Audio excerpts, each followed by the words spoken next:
Welcome to the 80s.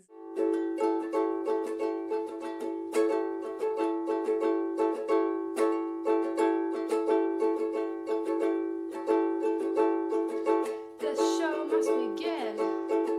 The show must begin. The show must begin about the beginning. The show must begin. The show must begin. The show must begin about the beginning.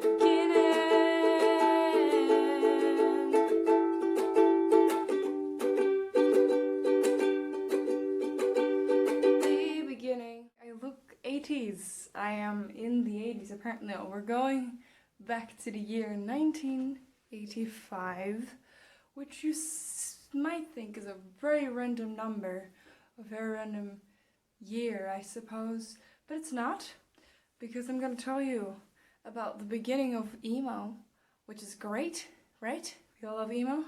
We all came here for the emo stuff, so we're going through the origins of emo, and as you might know, I've made a blog post about it, so I'm going off that.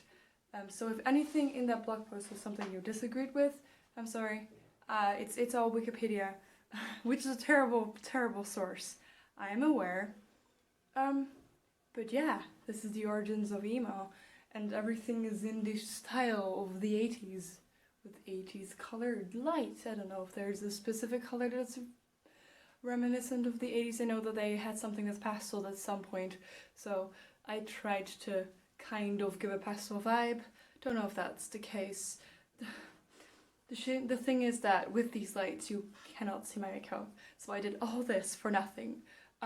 Because you didn't get to see it in the video, I just wanted to show you how beautiful I looked. I look like a fucking beautiful clown, don't you think? Oh, we love it. But you couldn't see it, so fuck. Back to the origins of emo. We are in the year, this is very, very hot. It's wool. We are in the year 1985. I have not been born yet. My dad is still in high school, and my mom is, I don't even know if she started university. Yes, she did. She started university. She's in university right now. So, it's gonna be a while before I'm born, but, yeah, it's 1985, and in Washington, D.C., the United States of America, like most things, a band pops up, and this band is called Rites of Spring. It's the first band that has ever been connected to the word emo-core. Yay!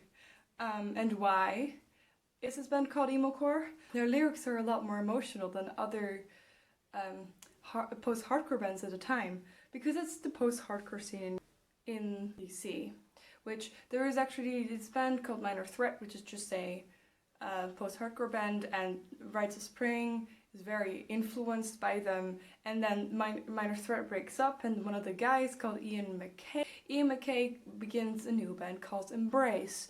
All these bands are very short-lived, right? They all had like one album, but Embrace is the first emo band, as in the band that probably started this word. But Rise of Spring started earlier and got associated with it because Embrace was associated with it. Both Embrace and Rise of Spring do not want to be called emo. They did not in the 80s, and if you call them emo now, I don't think they have hard feelings for it. I just don't think that they want to be called it. So yeah, that's a little thing. In the beginning of emo-core, no one wanted to be called emo-core. Ian MacKaye himself called it the stupidest thing he'd ever heard in his entire life, which is hilarious because now it's one of the biggest subgenres in the alternative world. It's funny to know that something so influential for so many people started as something that a lot of people despise, the word anyway. How did it really start? Like, we don't know where the word came from, really. It could be that it was something that was used as self-mockery or as an insult, but it could be something that a magazine came up with. But yeah, it's a mystery pretty much. It's pretty hard to find anything from that part of emo. None of the information from back in the day is very well, reserved, I suppose. So that's a problem, obviously. So yeah, so if anyone wonders where the fuck the word came from, who made it up, we don't know.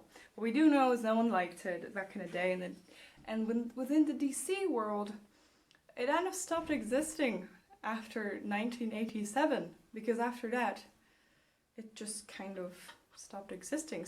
There's not a lot much to it, because there's not a lot of information that we know, but what I am going to do is tell you about something very important that happened also in the summer of 1985, which is the Revolution Summer.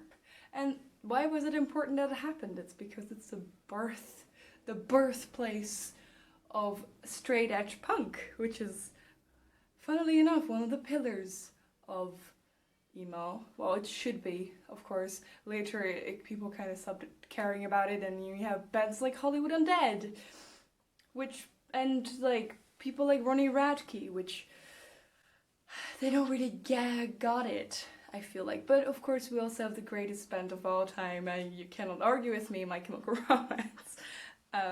Love them, best band ever. Shut up. They were very much influenced by the straight edge kind of culture, and also Fall Out Boy was. The Used became that. Of course, there are some lyrics within the Used that are a little bit dubious, but they're not as obnoxious as a band like Hollywood Undead. I'm getting ahead of myself. I should explain to you what straight edge even is. So straight edge is basically this ideology within music, that you make music that is focused on more like activism, it's focused on emotions, it's focused on getting something done in the world, being activistic in the sense that you are trying to stand up for people and stand up for the planet, and you don't talk about booze, sex, rock and roll, those kinds of things. They were really trying to get punk back at, the origins of what it started as, because of course the music itself didn't necessarily start as like super like woohoo, save the planet, kinda, but it was started as a rebellion against the system, and punk rock had caught in a little bit in the larger rock and roll side of things, which is not great. So straight edge tried to get back at the activism, get the social justice stuff, get the queers, save the queers. Embrace and Rites of Spring were not necessarily associated with like queercore or anything like that, but like that definitely started because of straight edge.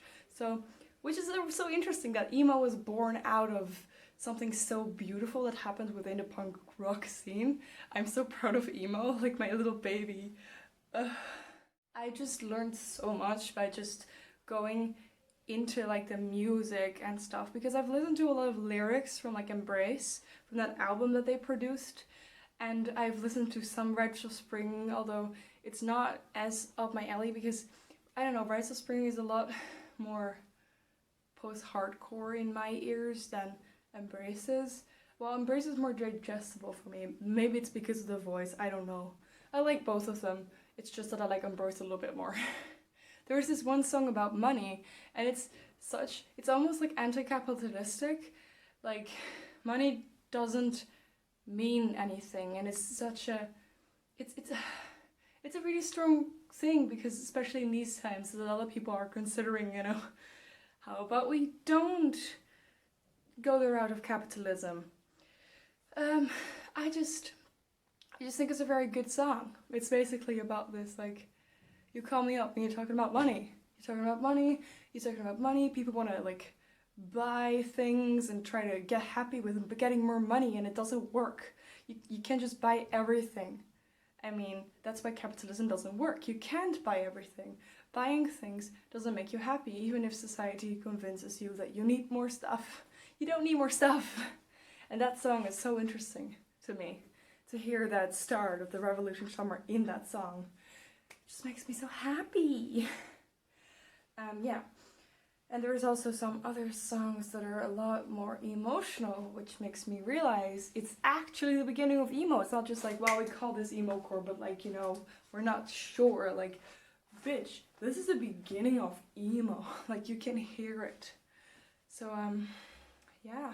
Check my blog post out about it if you want to. Anyway, this is about it. I'm gonna stop. If you like this video, please give it a thumbsy up if you want to. And subscribe to my channel.